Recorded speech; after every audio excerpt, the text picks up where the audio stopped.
The phone rang at 2:47 in the morning, February 10th, 1996. Tony Holloway, Tommy Morrison's manager, grabbed the receiver in his Las Vegas hotel room. His fighter was scheduled to weigh in that afternoon for a bout against Arthur Weathers at the MGM Grand. Just another tune-up fight. The first step on a 3-fight deal worth $38 million that would end with Tommy Morrison facing Mike Tyson. The voice on the other end was Mark Ratner, Executive Director of the Nevada Athletic Commission. "Mr. Holloway, we have a situation. Your fighter cannot compete tomorrow.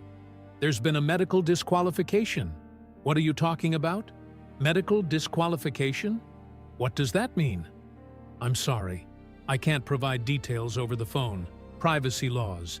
But Tommy Morrison will not be fighting tomorrow, or anytime soon in Nevada." The line went dead. Holloway sat in the dark hotel room for 10 minutes. He knew. Somehow, he knew. The blood test. They'd done the mandatory HIV screening 2 days earlier.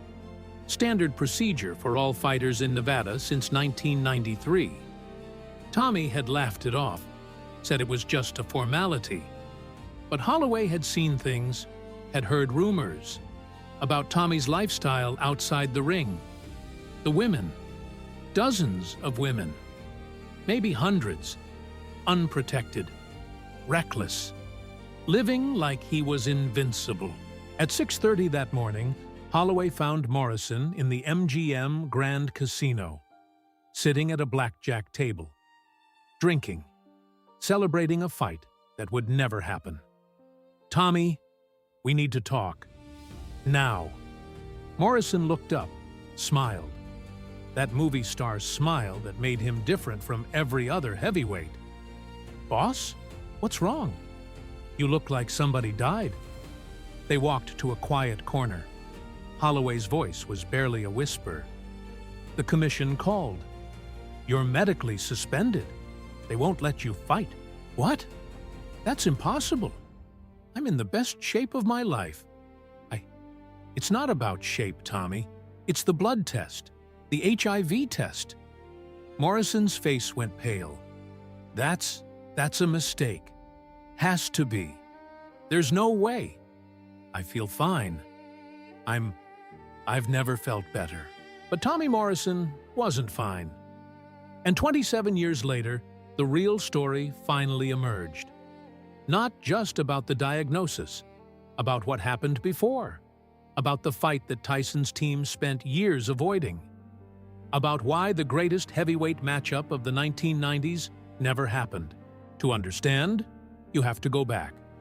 Back to 1989. Tommy Morrison was 20 years old. Record of 19 wins, 0 losses, 15 knockouts. A white kid from Oklahoma with a left hook that could separate your soul from your body. People were already calling him the Great White Hope, the next Rocky Marciano. But Morrison hated that label. Told reporters he just wanted to be known as a great fighter. Period. Not a great white fighter. By the summer of '89, boxing insiders were asking the same question. When does Morrison fight Tyson?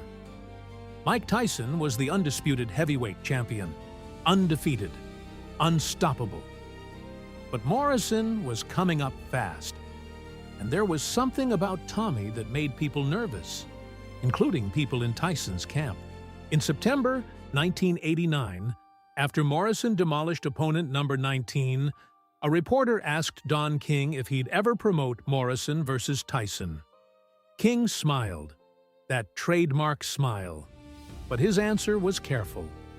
Tommy Morrison is a tremendous talent. Tremendous. But he's not ready for Mike Tyson. Not yet. Maybe in 2-3 years. We'll see. But privately, conversations were different. In Tyson's training camp, Morrison's name came up. A lot.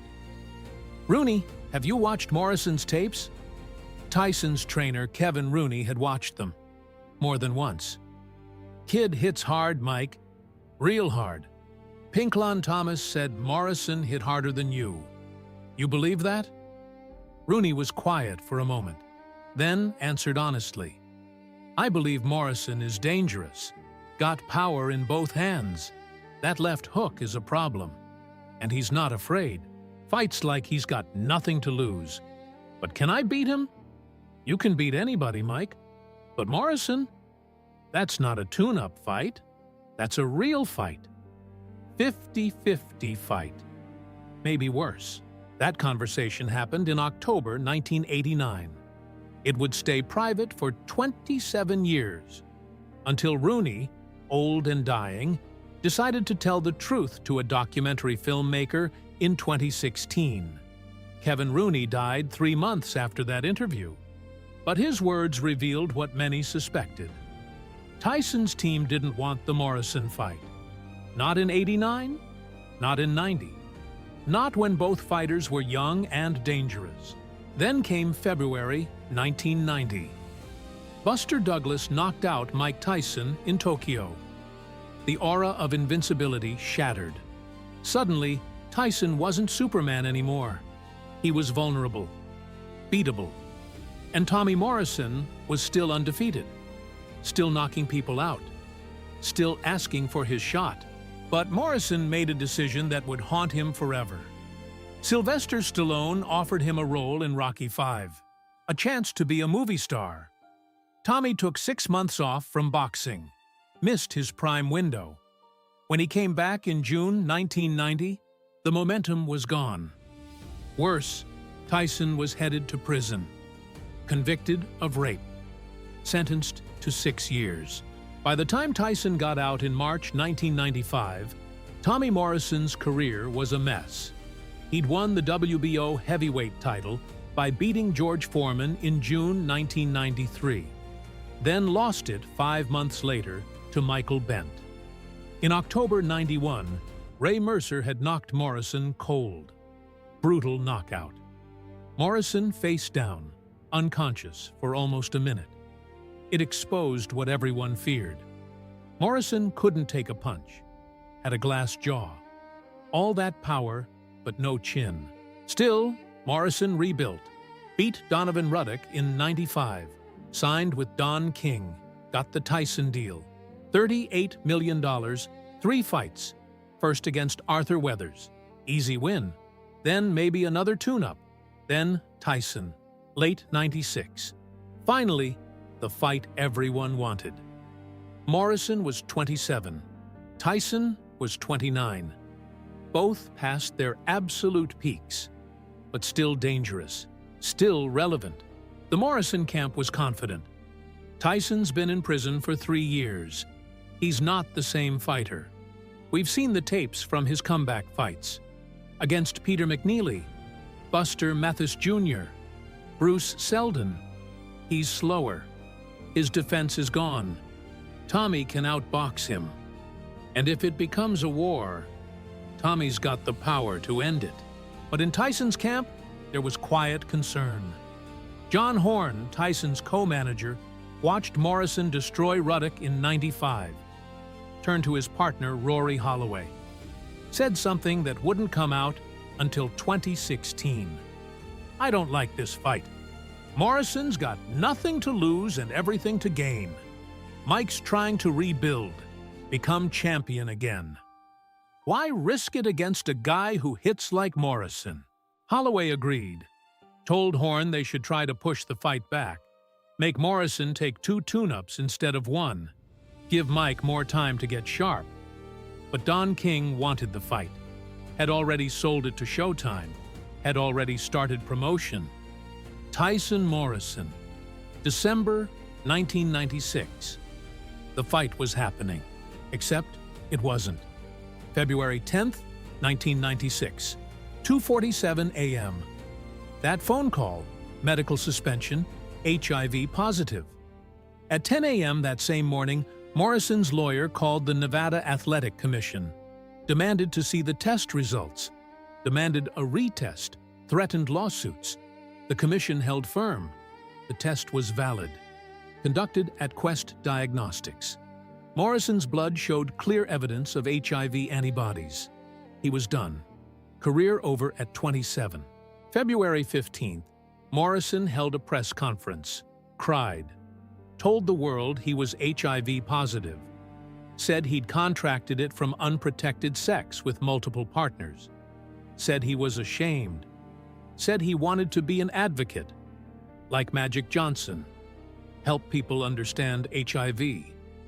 But within weeks, Morrison changed his story, started saying the test was wrong, a false positive, a conspiracy.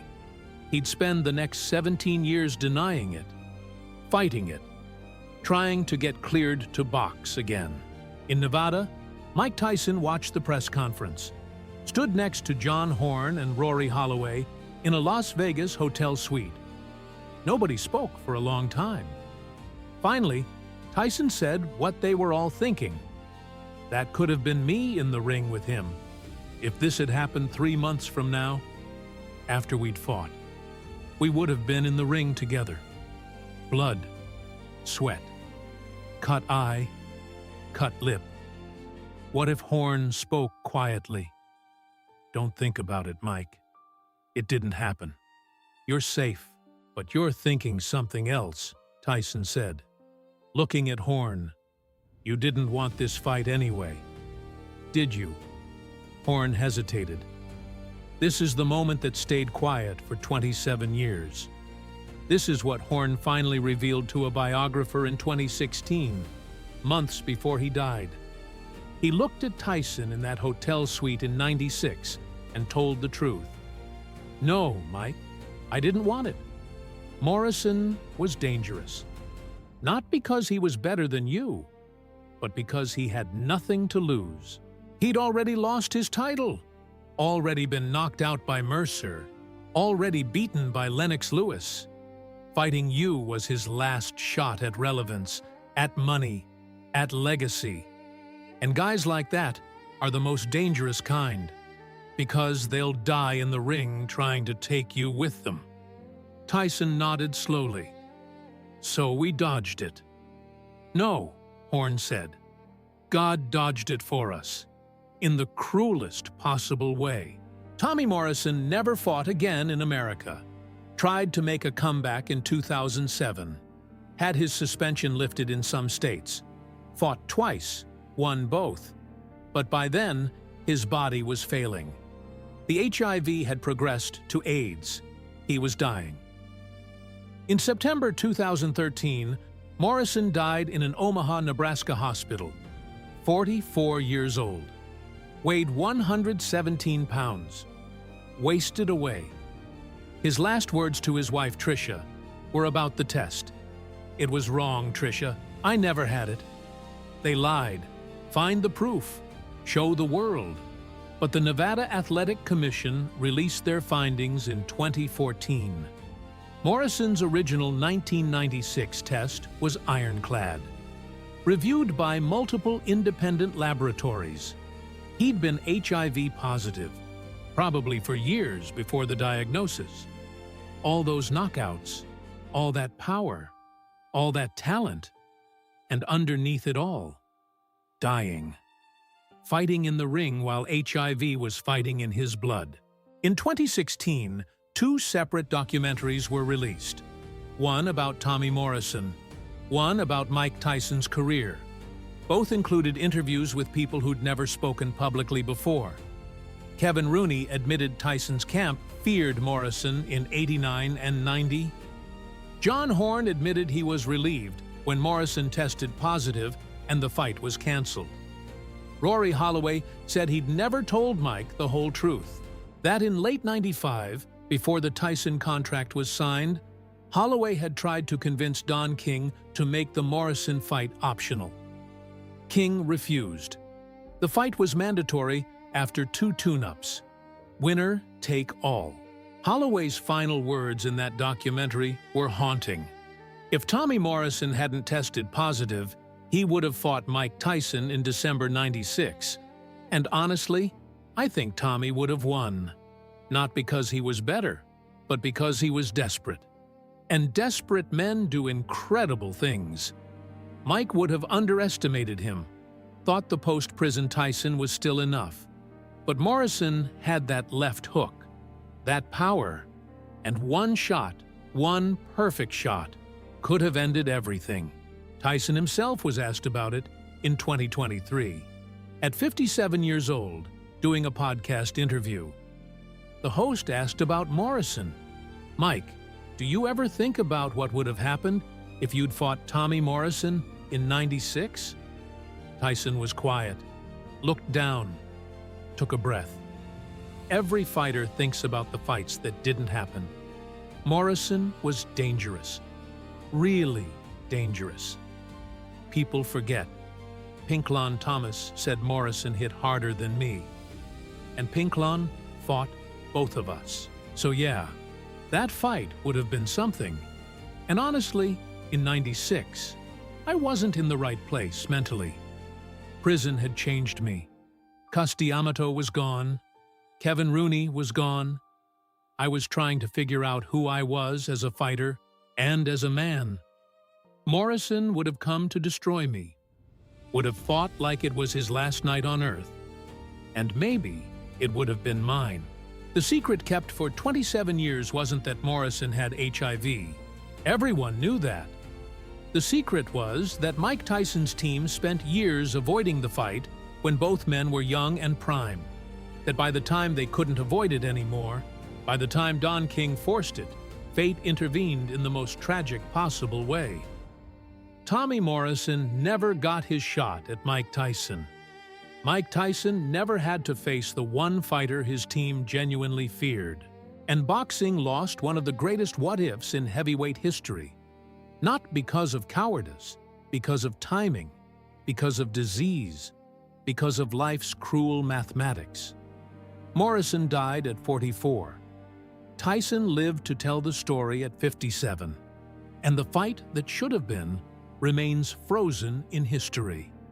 Two punchers, two power hitters, two men who could have given us something legendary.